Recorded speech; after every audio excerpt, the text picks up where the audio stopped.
Olá, eu sou o Sérgio Rondino e estamos iniciando agora mais um programa Diálogos no Espaço Democrático, que é a Fundação para Estudos e Formação Política do PSD, o Partido Social Democrático. Aliás, esse é o nosso primeiro programa desse ano de 2022. E vamos tratar de uma questão que é essencial para o desenvolvimento ou o atraso da nação brasileira, que é a qualidade do nosso ensino básico.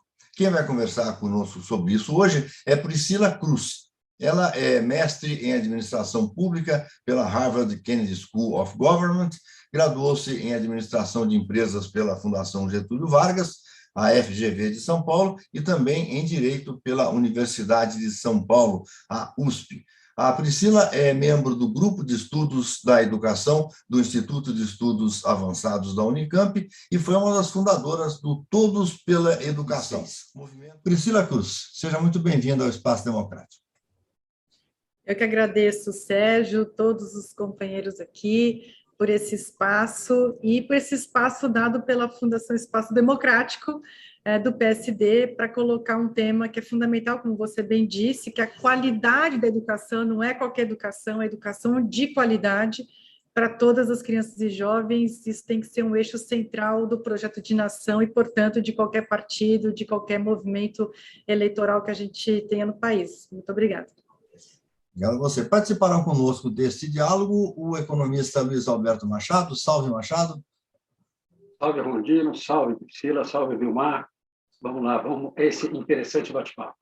E também o professor Vilmar Rocha, professor da Universidade Federal de Goiás, ex-deputado federal e coordenador de Relações Institucionais aqui do Espaço Democrático. Salve, Vilmar. Bem-vindo.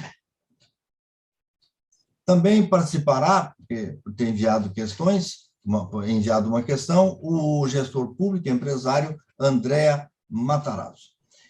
Priscila, eu gostaria de começar pelo começo, eu queria uma rápida explicação do que é essa organização Todos pela Educação. Sérgio, olha, o Todos ele começou em 2006, porque a gente viu que na sociedade civil brasileira havia pouca articulação em relação à educação básica pública, havia pouca pressão, havia pouca formulação e uma coordenação de esforços para que a sociedade civil fosse uma força na construção da educação básica pública brasileira.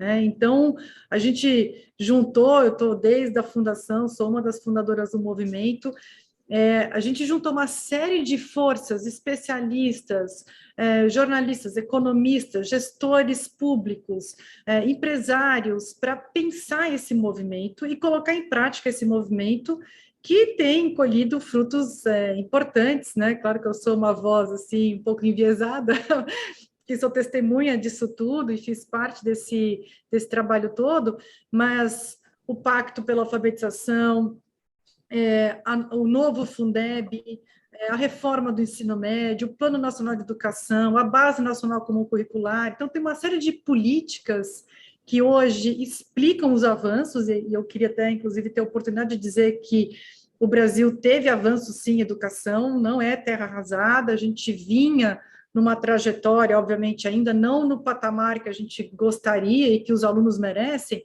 mas o Brasil vinha avançando muito na educação antes de pandemia, antes de governo Bolsonaro, mas essas políticas elas foram muito essenciais para que esse avanço acontecesse, né, que essa mudança acontecesse no país. Então, o Todos pela Educação, ele basicamente trabalha com formulação de políticas públicas, como se fosse um think tank da educação, então, documentos, a gente vem trabalhando com a verticalização de propostas para o Brasil em 10 anos conseguir mudar de patamar na educação brasileira, e é possível sim em 10 anos a gente mudar esse patamar radicalmente, se houver decisão política e muito compromisso com a educação, né, tendo isso como premissa, dá para mudar. É uma falácia que a gente precisa 20, 30 anos para ter uma mudança substantiva, não é verdade, dá para a gente mudar muito mais rápido, mas precisa trabalhar forte. Então, a gente tem uma área de formulação, tem uma parte de comunicação e mobilização, porque a gente precisa da sociedade se engajando, a gente precisa que as pessoas que têm influência participem muito mais, né? Que exerçam, ao lado do seu privilégio de ter influência, também a influência pela criança da escola pública. E tem uma parte de articulação política, que faz justamente essa articulação e essas conversas com os atores políticos do Brasil. Então, eu queria complementar a minha pergunta inicial com esse detalhe, porque vocês deixam bastante claro lá no site de vocês que vocês são uma organização sem ligação com partidos políticos, mas vocês têm feito um trabalho aí junto às fundações partidárias, né? Até recentemente assinaram um convênio aqui com o nosso Espaço Democrático, do PSD. Qual é a meta desse trabalho, Priscila? Bom, primeiro, eu acho que é importante a gente diferenciar o Todos pela Educação, ele não é apartidário. A gente não nega os partidos, a gente trabalha ao lado dos partidos. Nós somos uma organização suprapartidária. Então, estamos ao lado, estamos trabalhando com os partidos sem vinculação com nenhum partido e sem nenhum tipo de escolha partidária.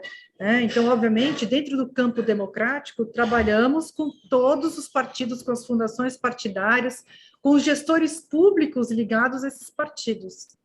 Essa parceria que a gente tem com a Fundação Espaço Democrático e que a gente também tem com outras fundações, e que faz parte desse trabalho de articulação política, prevê a participação de gestores públicos numa formação em gestão educacional.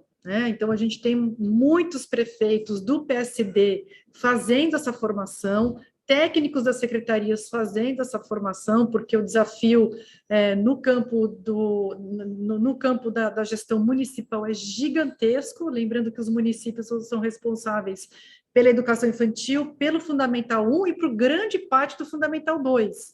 Então, assim, todo o período da infância e da pré-adolescência é atribuição dos municípios.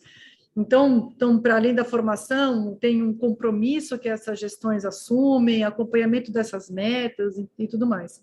Para além disso, a gente também tem uma articulação muito forte com governadores, com parlamentares, e essa articulação tem como pano de fundo, como documento de orientação, o Educação Já, que é um documento que o Todos pela Educação coordena, com a participação de 50, assim, os 50 maiores especialistas em educação no Brasil, são formuladores e coassinam esse documento, que é um documento que é a guia para essa mudança em 10 anos da educação brasileira. A gente quer mudar o Brasil inteiro, mas muitos governadores e prefeitos estão fazendo no seu espaço de atribuição direta essa mudança acontecer. Então, o Todos ele trabalha dessa forma ao lado como um apoio à gestão pública, reconhecendo a importância dos partidos e reconhecendo a importância da gestão pública, Sérgio, porque eu acho que a gente viveu um período de negação da política que fez muito mal ao país. E o que a gente vem dizer é o seguinte, olha, a gente vai melhorar a educação com boas políticas, e as duas políticas, a política partidária, a política mesmo, e com políticas públicas, boas políticas públicas, com servidores públicos preparados, engajados, motivados para fazer essa mudança. Que não são mudanças fáceis, se a gente quiser realmente pegar firme, mas com decisão política, com compromisso de verdade, que eu acho que essa é a grande missão dos partidos, e de quem compõe um partido, é de criar esse sentimento forte de compromisso com a educação, porque muitos de nós, Sérgio, muitos de nós temos filhos, netos, sobrinhos nas escolas particulares. E a gente precisa batalhar pelo aluno das escolas públicas. E se a gente não fizer isso, o Brasil nunca vai decolar. Então, aquele sonho do Brasil grande, do Brasil que dá certo, ele nunca vai acontecer se a gente não tiver um compromisso forte com a educação. Eu acho que o Machado, a primeira pergunta dele, vai um pouco na linha dessa preocupação, não é isso, Machado? Sem dúvida. Bom, Priscila, adorei o documento que vocês prepararam, Educação Já. Eu li na íntegra, gostei muito.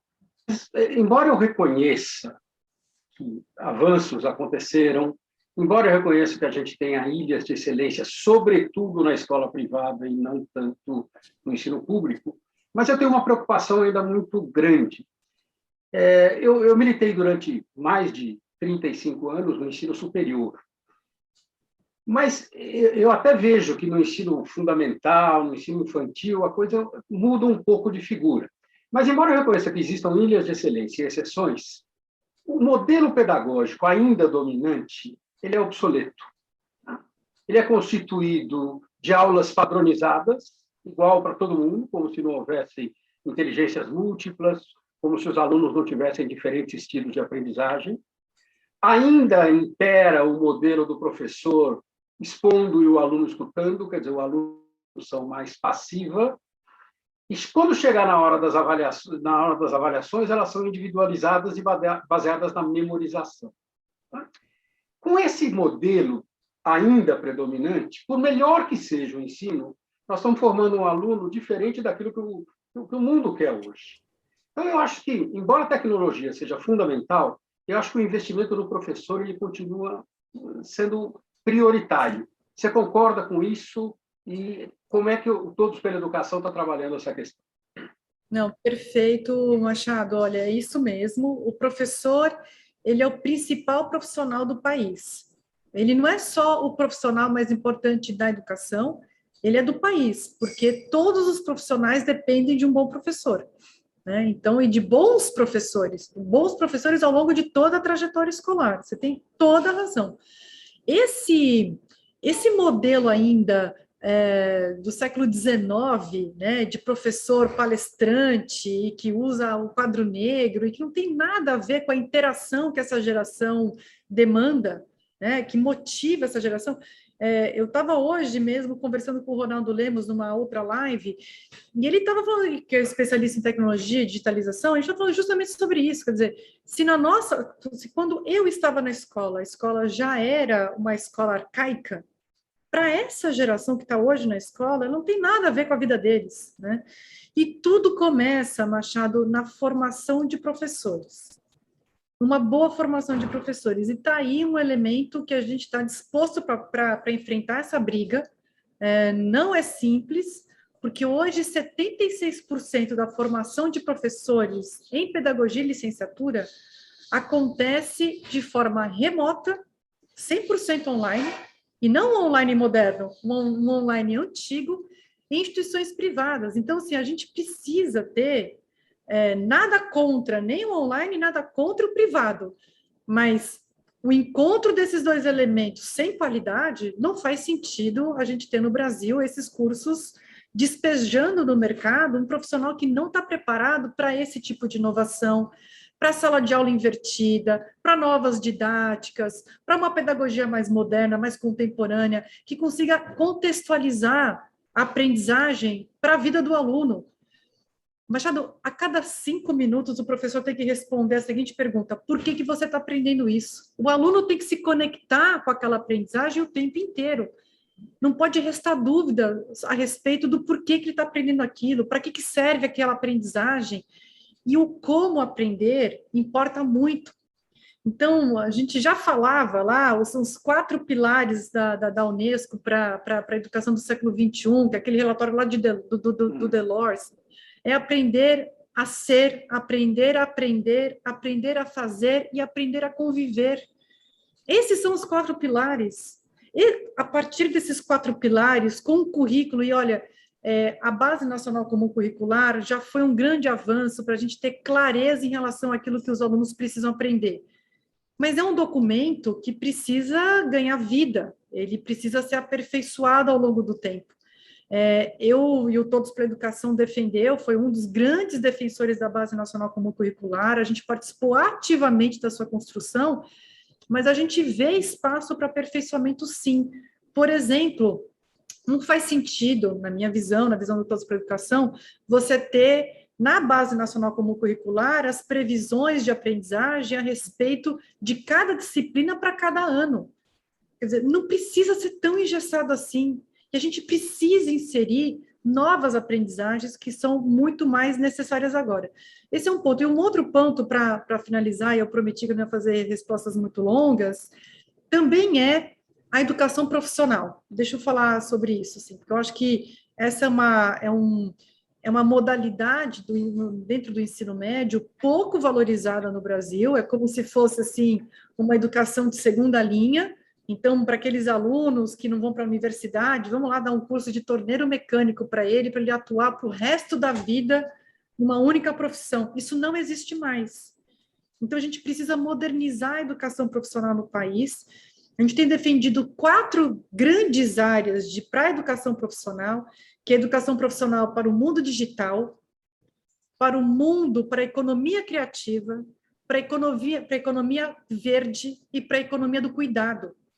Nessas 4 áreas, essas 4 economias, digital, criativa, verde e do cuidado, são 4 áreas em que você tem um casamento entre a necessidade do país, para o desenvolvimento do país, e a necessidade, vontades, vocações, desejos dos alunos. Então, você consegue ter uma educação profissional muito mais moderna e que não para no ensino médio. Depois, esse aluno, ele prossegue no ensino superior. Mas tem que ser uma educação profissional em que o aluno ele consiga ver, ainda mais agora, nesse momento de explosão da evasão escolar, gente. A gente está vivendo uma bomba social e econômica, que é a evasão escolar no ensino médio por conta da pandemia e por conta de um equívoco muito grande que o Brasil cometeu de ter deixado tanto tempo as escolas fechadas. A gente até hoje tem escola fechada. É o maior equívoco do Brasil nesse período da pandemia, para além das loucuras do governo federal, é o fechamento em tempo excessivo das escolas. A gente teve vários outros espaços sendo reabertos e escolas ainda fechadas. A gente tem 7 estados que ainda não reabriram as escolas, sabendo que o ensino remoto não tem efetividade. Então, a gente abriu mão de garantir a aprendizagem de alunos pelo país por 2 anos. A gente vai olhar para isso no futuro e a gente vai entender que foi o maior equívoco que o Brasil cometeu durante a pandemia. O maior equívoco. Vai cobrar um preço gigantesco. Mas, enfim, essa evasão vai acontecer e para chamar de volta esse aluno tem que ser uma escola que faça sentido. E a escola que mais faz sentido é a educação profissional dentro da etapa do ensino médio. Ô, Sérgio, você me desculpa, mas puxar sardinha, mas preciso mostrar, né? Acabou de lançar o Espaço Democrático esse livro, eu sou um dos autores, Economia mais Criatividade igual Economia Criativa. Uma das 4 modalidades que você falou. Não conhecia, Machado, quero ler esse livro. É o primeiro livro do ano, haverá outros. A produção do Espaço Democrático é uma coisa boa, uma coisa bem alentada. Vale a pena conhecer. Mas, o professor Vilmar, a sua vez e a sua voz. Vamos lá. Eu sou de uma geração que nós lutamos, o grande projeto era a universalização do acesso nas últimas décadas, né? E a gente tinha condições muito complicadas, um aumento explosivo da natalidade, uma urbanização muito forte, que eram complicadores para você democratizar o acesso, universalizar o acesso de milhões de crianças brasileiras na educação. Isso nós conseguimos. Democratizou o acesso. Hoje ninguém deixa de estudar. Então, isso é uma conquista. É bom dizer isso porque você mesmo disse. Normalmente, a gente vê muito pessoas, ao fazer análise e diagnóstico, começa a achar que o passado foi tudo errado. Naquela época, o grande projeto era a universalização do acesso. Hoje, as condições são muito favoráveis. Primeiro, porque tem dinheiro, tem grana. A educação no Brasil tem dinheiro demais. Do governo federal, do governo estadual, dos municípios, tem muita grana. Segundo, está havendo, como você sabe, uma crescente redução do número de alunos, sobretudo no ensino fundamental. Meu foco é ensino fundamental. O resto é o resto. Meu negócio é ensino fundamental, porque eu acho que aí que é o centro do problema. Então, está reduzindo o número de alunos, não há espaço físico sobrando. Olha o que eu estou falando, sobrando. E há dinheiro. Então, é o seguinte, o que fazer para fazer uma mudança substantiva no ensino fundamental? Não é essas melhorias gradativas aqui e ali. Eu gostaria de ver algo assim radical, no sentido de ir à raiz. Por exemplo, algum tempo atrás, não sei quem teve uma proposta de federalizar o ensino fundamental. Será que é uma solução? Não sei. Porque hoje, como você disse, ele é municipal, sobretudo o ensino infantil, a primeira fase, etc. Será que seria uma solução? Então, eu acho que você disse, também gostei, que nós temos como mudar a educação fundamentalmente nos próximos 10, 20 anos, 10 anos, etc. Legal. Mas qual que é a solucionática? O que fazer? Mas não é essas medidas que devem ser feitas de melhoria. Eu gostaria de ver 3 coisas assim. Nós temos que fazer 3 coisas para dar um impacto, uma mudança substantiva no ensino fundamental. O que você tem a me dizer sobre isso?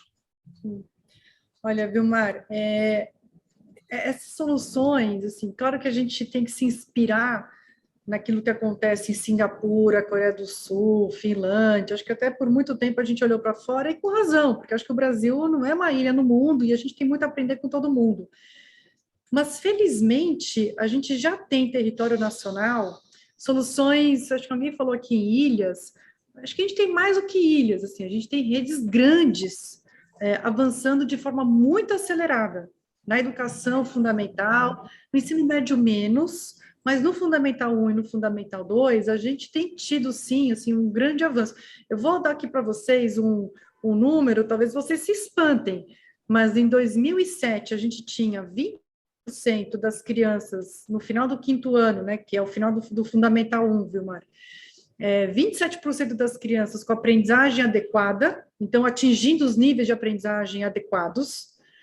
Em 2017, 10 anos depois, eu não estou falando aqui de 20, 30 anos depois, em 10 anos, no Brasil inteiro, média nacional, então é todo mundo, a gente foi para 60% das crianças, isso com uma avaliação muito séria que é feita pelo INEP, que é um órgão que tem conseguido aí sobreviver a grandes custas nesse governo, e que é uma autarquia que é um exemplo no mundo inteiro. Então, eu estou falando aqui de um dado absolutamente aferido da avaliação de aprendizagem das crianças. Então, a gente saiu de 28% para 60% no final do 5º ano, em 10 anos, tá? Então, de 2007 a 2017.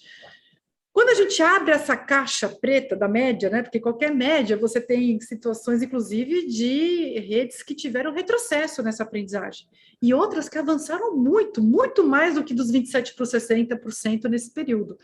Quando a gente olha para essa caixa preta da média, Vilmar, a gente enxerga Sobral, que é uma cidade mais comentada, celebrada, mais conhecida, mas a gente enxerga Teresina, que é a melhor capital da educação do país, é Teresina.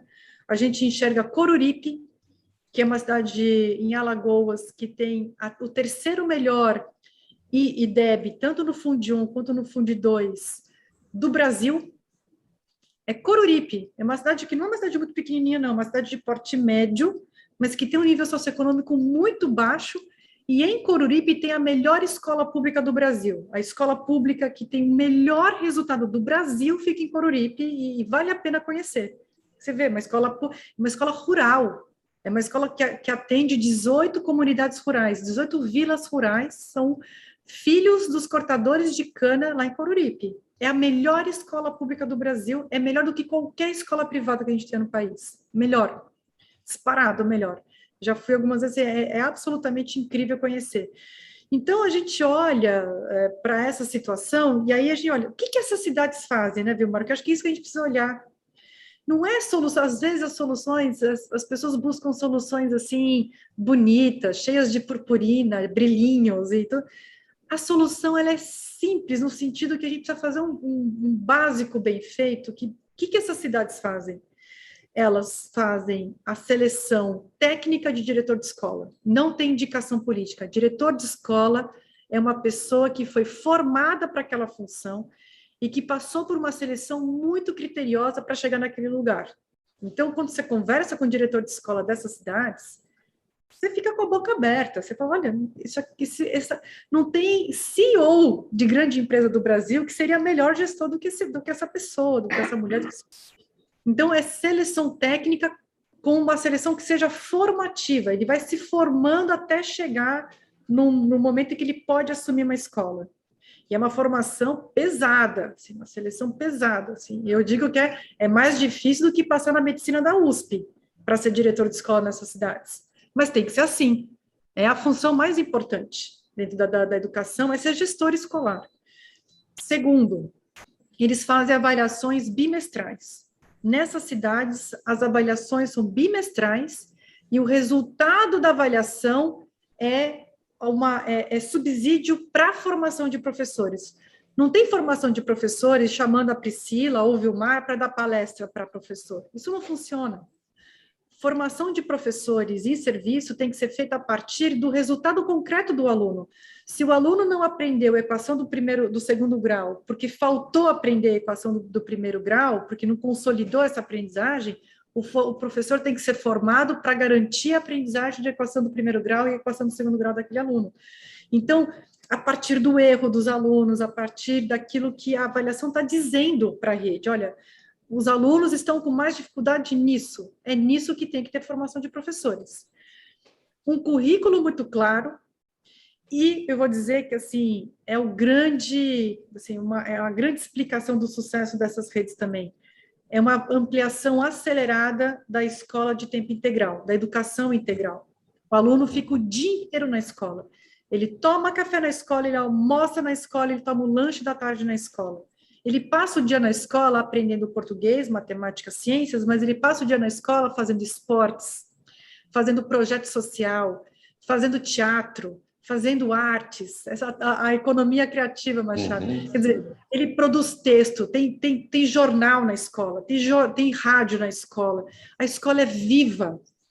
Então, é esse modelo que começou em Pernambuco, porque não é só ampliar o tempo que a criança fica na escola, não é simplesmente ficar 8 horas na escola, porque 8 horas de uma arquitetura pedagógica ruim não vai dar resultado. Agora, o modelo que começou em Pernambuco, de educação integral, em que o projeto de vida do aluno é a grande base para a construção pedagógica, esse é o segredo. Então, Vilmar, assim, sinteticamente, gestão escolar bem feita. Eu anotei, deixa eu ver se... Formação de professores... Então, vai lá, vamos ver se você anotou. Você falou, a direção, a gestão é fundamental, se explicou o caso das diretoras, a questão da avaliação, a partir da experiência dos alunos, da avaliação, formação de professor, essa me parece, todos concordam, e, finalmente, a escola de sistema integral. Eu passei no teste de atenção. Passou. De atenção. Anotou direitinho. Anotou. Mas é isso, assim, não é...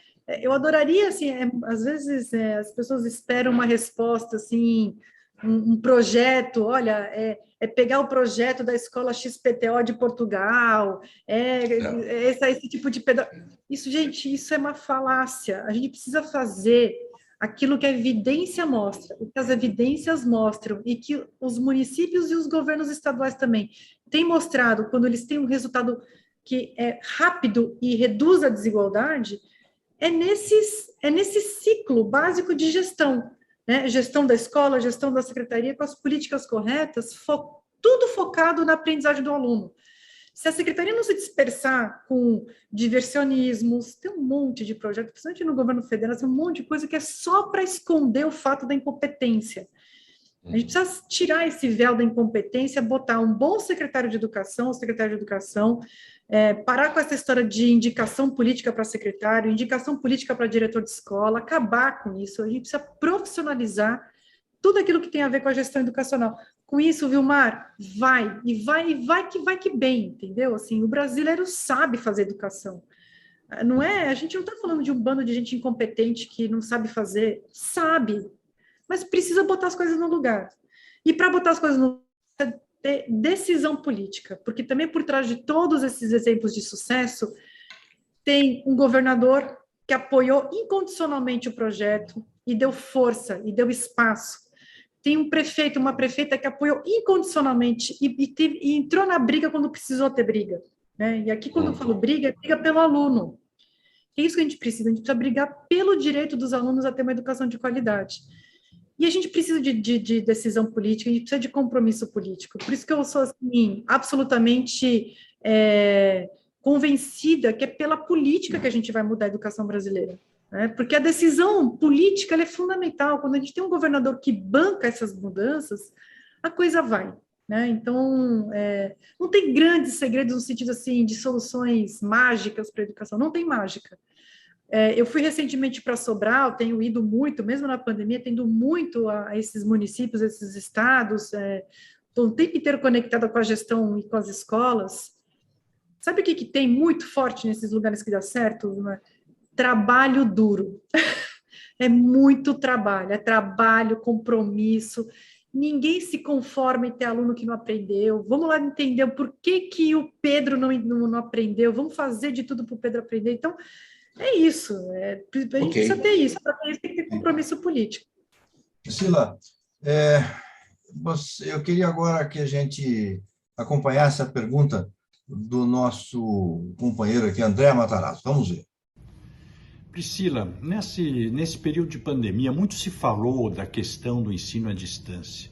Eu não vou nem falar do ensino à distância, porque eu acho que isso não é uma prioridade no ensino básico, mas eu te perguntaria o seguinte: temos os números, ou quais são os números do acesso das escolas à internet, em termos estaduais e em termos nacionais? Porque eu acho que esse é um ponto fundamental, a universalização do sinal do Wi-Fi nas escolas, para todos os alunos. O acesso da internet hoje faz parte integrante da educação e eu não vejo grandes discussões nesse sentido, principalmente depois que nós vimos na pandemia o fracasso que foi o acesso das nossas crianças às redes por falta de sinal nas escolas públicas.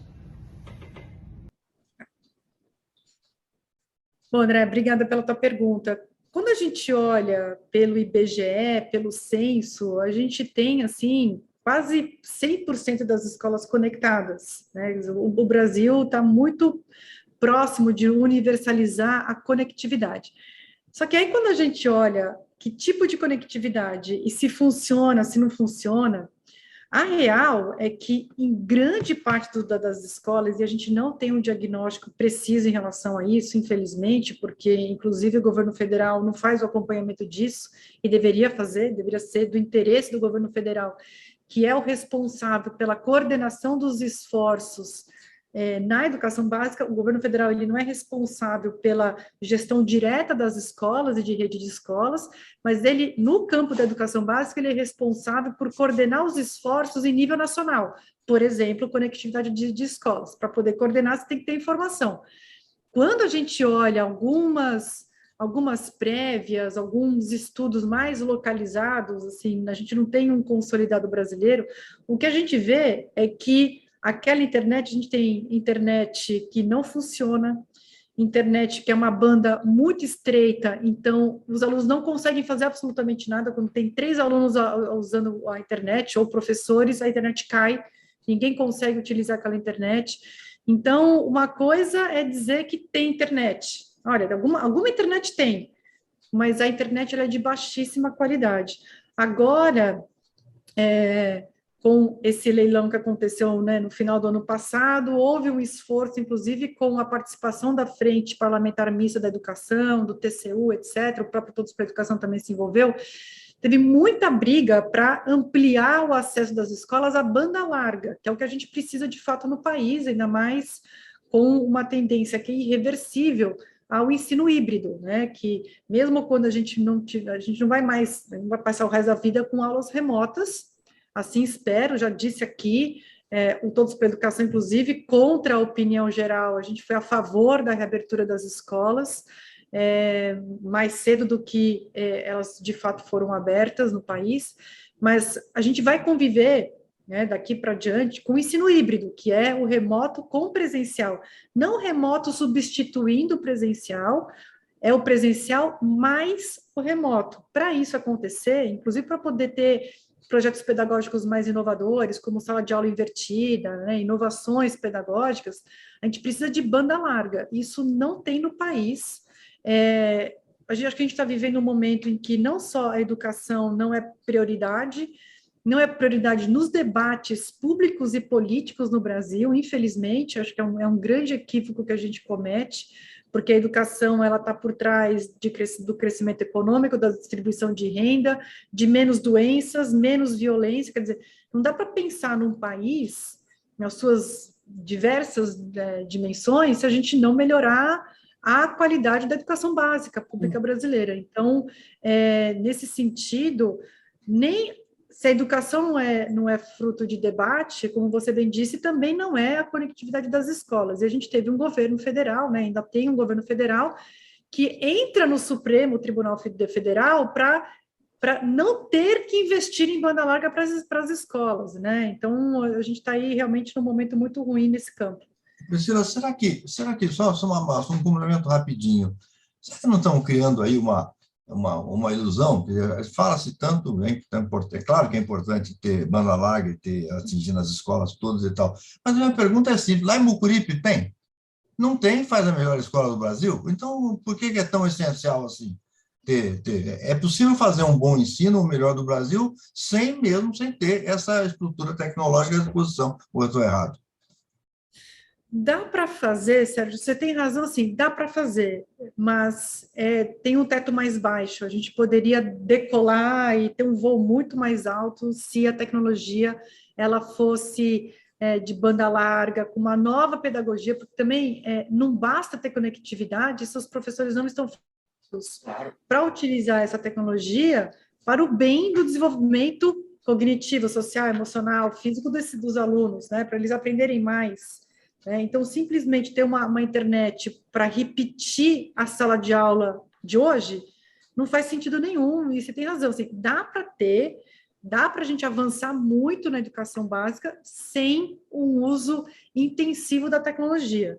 Mas a gente também tem que lembrar que a tecnologia ela não está só na sala de aula, mas ela está na gestão da escola, ela está na gestão da secretaria. Por exemplo, quando a gente olha os grandes cases de zerar a fila de creche. A gente sabe que toda eleição municipal, esse é o tema, né? Fila para conseguir vaga nas creches. As cidades que zeraram fila nas creches são cidades que investiram, para além da expansão da estrutura física, né, de ter mais lugares para as crianças poderem se matricular, foram aquelas que também investiram em tecnologia para gestão, para poder ter essa fila da creche organizada, porque é incrível, mas a gente tem cidades que organizam a fila da creche no papel, aí dá aquela confusão, aí fica aquela coisa que a gente está sempre tem fila de... Então, quando você olha São Paulo, o município de São Paulo resolveu muito com isso, Londrina, então, assim, a tecnologia, ela não é só na sala de aula, ela está no entorno, e para você poder, inclusive, fazer com que o aluno expanda o contato dele com a aprendizagem, né, a exposição dele à aprendizagem, a internet de banda larga ela é fundamental, porque para além da sala de aula, que pode ser absolutamente analógica, mas fora da sala de aula, para ele poder aprender mais, para ele aprofundar o assunto, para ele poder pesquisar. Machado, tua vez. Dá para avançar muito. Olha, Priscila, eu fiquei muito contente, porque além de militar diretamente em sala de aula com o professor, eu acompanhei como presidente do Instituto Liberal um trabalho de investimento em educação básica, e o que eu percebi era que o diretor era fundamental. Você tinha escolas que tinham recursos mínimos e que conseguiam fazer milagres. Por quê? Porque o diretor estava lá preparado para fazer o trabalho. Em segundo lugar, eu sou conselheiro do Instituto Fernando Brodel de Economia Mundial. E um dos projetos mais bem-sucedidos do Instituto é os círculos de leitura. E, embora o Instituto seja aqui de São Paulo, são 258 escolas do Ceará. E agora, na pandemia, aconteceu uma coisa sensacional. Com a dificuldade de realizar as coisas presenciais, os alunos pressionaram para que a coisa continuasse acontecendo no nível remoto. Então, o que você falou, encantar com a educação é tudo, porque o aluno passa a ser um parceiro nos avanços. Então, quando você vê o exemplo de Sobral, Teresina e Coruripe, eu acho fantástico, porque independe do grau de desenvolvimento do local para a coisa funcionar. Agora, como o Vilmar mesmo falou, uma das coisas que nós conseguimos foi o acesso, praticamente 97%, se não me engano, no final do governo do Fernando Henrique, quando Paulo Renato foi ministro. Acho que era 97% no acesso. Até que ponto a pandemia fez com que houvesse um retrocesso nessa margem? Porque depois que se atingiu quase que 100% em termos quantitativos, o desafio era qualitativo. Esse continua existindo e é mais complicado. Mas, pelo que eu percebo, a pandemia fez com que houvesse um retrocesso também no quantitativo, é isso mesmo?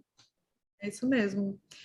A gente tinha 97, você tem razão, no final do Paulo Renato, no ensino fundamental. Depois, nos anos seguintes, pré-pandemia, a gente chegou no Fundamental 1 e no Fundamental 2, perto de 99% das crianças.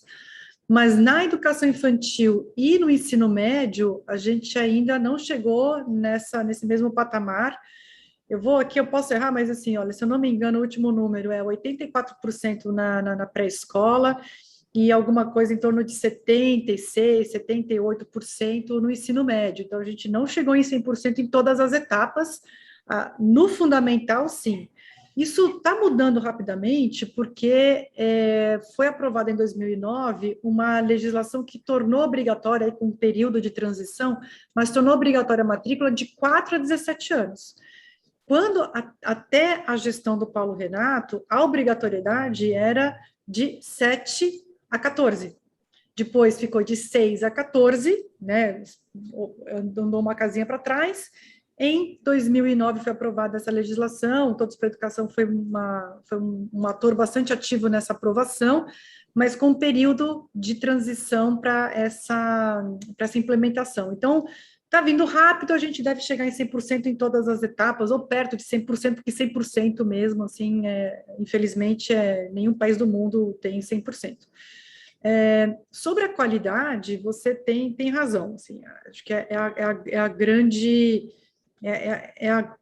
grande batalha hoje a gente conseguir qualidade.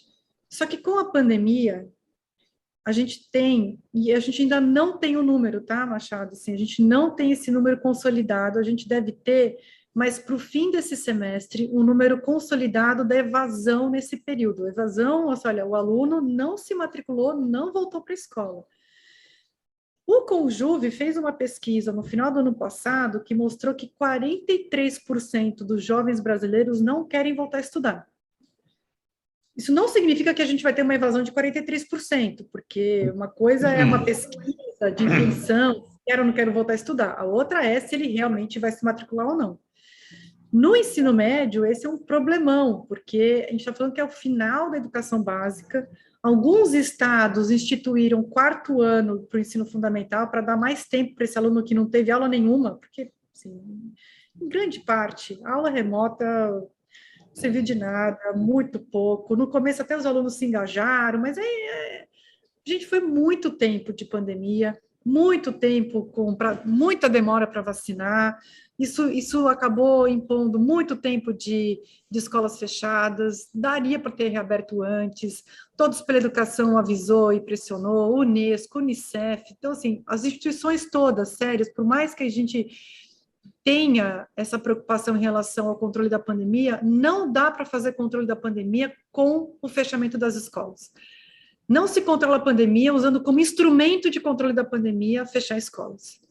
Deixando todo o resto aberto. Então, enfim, aqui, esse aí já é um assunto que já apanhei muito, a gente botou a cara a tapa, mas tem que defender esse aluno, e o que a gente está vendo é isso, assim, a gente está vendo exatamente o que a gente já estava falando que ia acontecer. A evasão vai explodir no país, evasão é uma bomba social e econômica, para além da bomba pessoal, para quem evadiu, porque não terminar o ensino médio é você simplesmente fechar qualquer tipo de oportunidade de uma vida melhor para essa geração. Também está impondo uma queda na aprendizagem, Machado, então não é só a evasão que está caindo, por conta desse tempo todo, o que está acontecendo é que a gente tinha metade das crianças alfabetizadas ao final do 2º ano no Brasil, ainda pouco, tinha que estar 100%, no final do 2º ano a gente tinha que estar perto de 100% das crianças alfabetizadas. Agora, a gente está com 75% das crianças, 3/4 das crianças analfabetas no final do 2º ano. Isso, olha que aumento que a gente teve no analfabetismo entre as crianças. Aí, o neném aumenta, a aprendizagem também no ensino médio cai. Aqui em São Paulo, que é um estado que fez assim, uma gestão ao longo da pandemia no campo da educação acima da média nacional, a gente voltou para indicadores de aprendizagem de 10 anos atrás. Então, assim, o que a gente está vivendo na educação pública é algo tão grave que eu acho que as pessoas não se deram conta. As pessoas não se deram conta o que a gente contratou de crise nessa pandemia ao não priorizar a educação básica, ao não priorizar a educação pública, ao querer usar a abertura e reabertura e fechamento de escolas como instrumento de controle da pandemia. Essas crianças pobres que dependem da escola para comer, que dependem da escola para aprender, porque, convenhamos, a criança que está na escola privada, além de ter toda a conectividade, ter conseguido se conectar e fazer as aulas remotas, essa criança, ela viaja, ela vai a museus, ela faz esporte, ela tem um vocabulário muito maior dentro de casa. Essa criança aprende muito fora da escola. As crianças que estudam na escola pública, que são 85% das crianças e jovens brasileiros, essas precisam da escola pública. Elas só têm a escola pública para poder avançar na educação delas. Então, a gente simplesmente diz o seguinte para elas, e a quantidade de criança que está se sentindo abandonada nesse momento, que sua escola ainda não reabriu. Eu conversei com essas crianças, eu estou assim, viajando esse Brasil. As crianças se sentem abandonadas. Elas se sentem abandonadas porque a escola dela continua fechada quando ela vê que está tudo aberto. Então, assim, o meu desabafo aqui, mas é que eu acho que a gente vai ter que ter muito trabalho e muito compromisso para recuperar. O Brasil vai pagar esse preço muito fortemente. Tá. Priscila, eu estou preocupado com o seu tempo, porque eu sei que você tem compromisso. Então, eu queria jogar um pouquinho para frente rapidinho, porque eu sei que eu acho que é importante para você falar de uma bandeira que vocês têm levantado aí, que é a importância de um Sistema Nacional de Educação. Você quer definir isso rapidinho para a gente, por favor? Sim. Bom, o Sistema Nacional de Educação, ele é uma matéria legislativa que a gente vem trabalhando há muitos anos e que chegou num texto muito próximo do ideal para ser votado na Câmara, pelo Congresso, nesse ano. O Sistema Nacional de Educação, ele seria o equivalente na educação ao que é o SUS na saúde. O Sistema Nacional de Educação, ele estabelece uma série de diretrizes e normas que reduzem a insegurança jurídica, são propositivas em orientar estados e municípios e União, estados e municípios na cooperação, que é fundamental para poder avançar na qualidade da educação pública brasileira. Quando a gente olha o Ceará, que é o estado que tem maior avanço e que é assim, a grande vitrine da educação brasileira, o que acontece no Ceará? No Ceará, o estado trabalha junto com os municípios. Essa obviamente, depois tem muitas coisas acontecendo aqui como objeto dessa cooperação, mas o Estado e os municípios trabalham de forma conjunta, não existe essa separação de rede estadual, rede municipal, cada um que toque sua vida. No Ceará, essa é uma medida, inclusive, com incentivo financeiro, com a distribuição da cota-parte do ICMS pelo resultado educacional do município, a colaboração entre as escolas, etc., etc. Então, tudo isso foi utilizado como aprendizagem para construir o Sistema Nacional de Educação, que prevê instâncias tripartites, né, que é União, Estados e Municípios, e bipartites, Estado e municípios.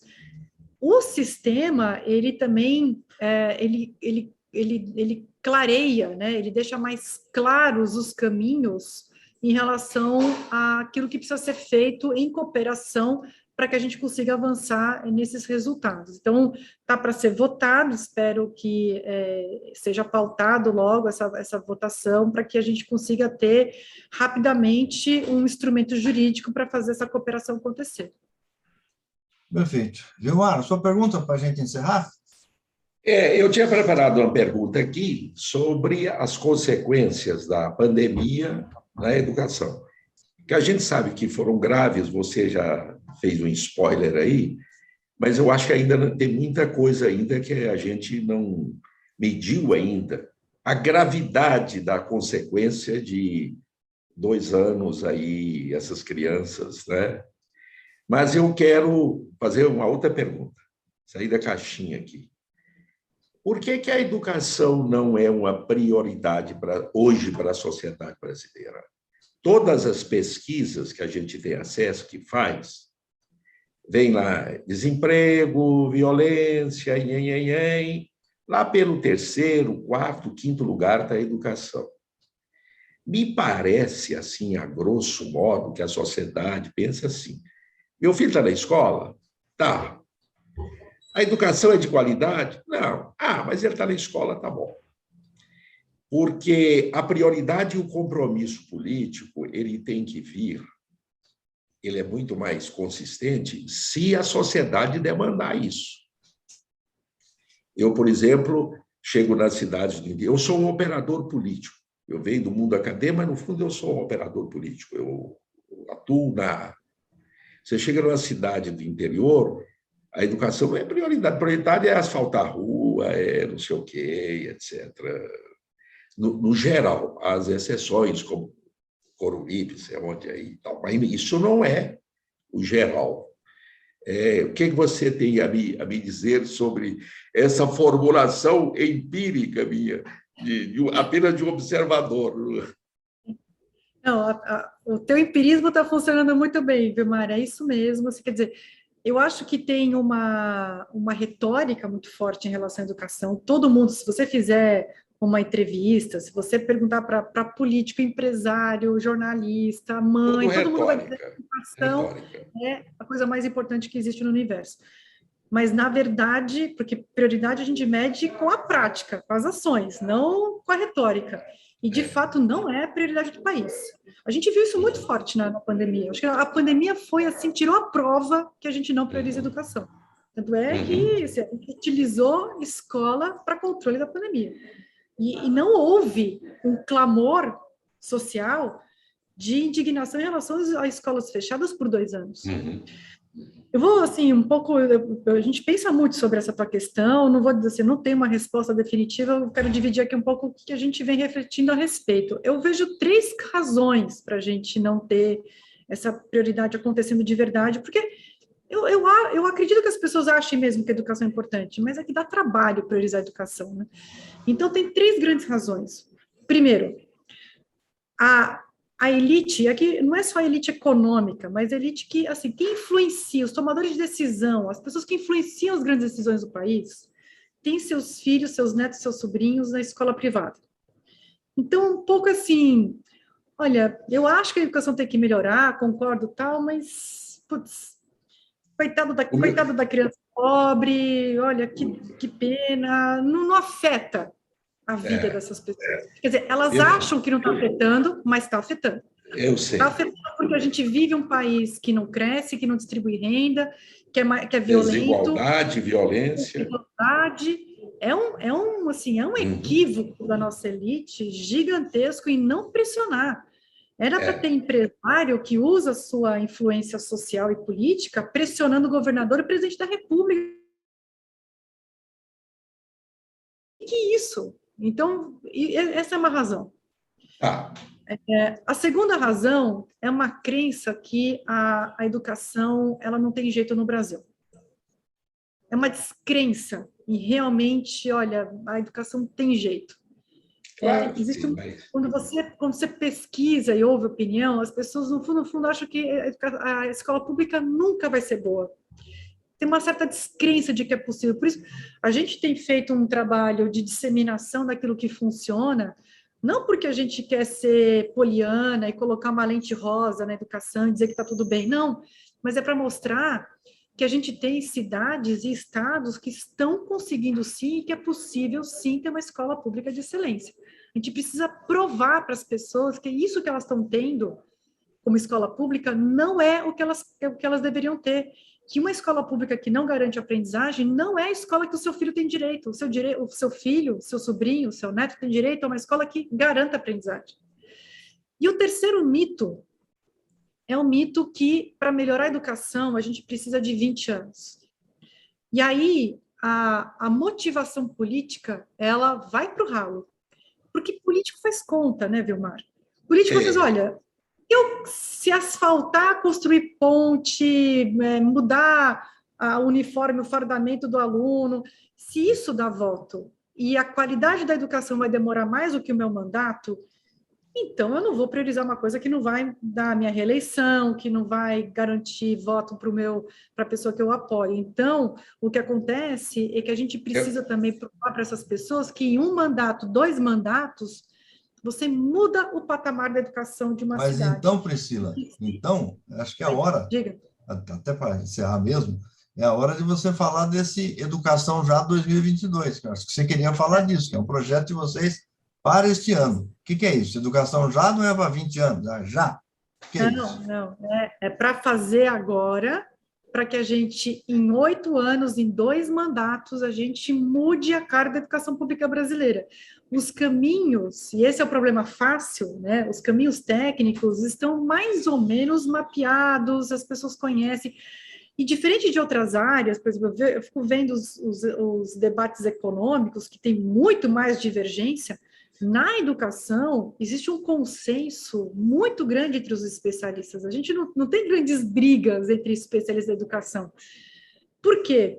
Porque tem as evidências, são muito claras quais são os caminhos que a gente precisa trilhar, não tem que ficar inventando moda, não tem que ficar reinventando a roda.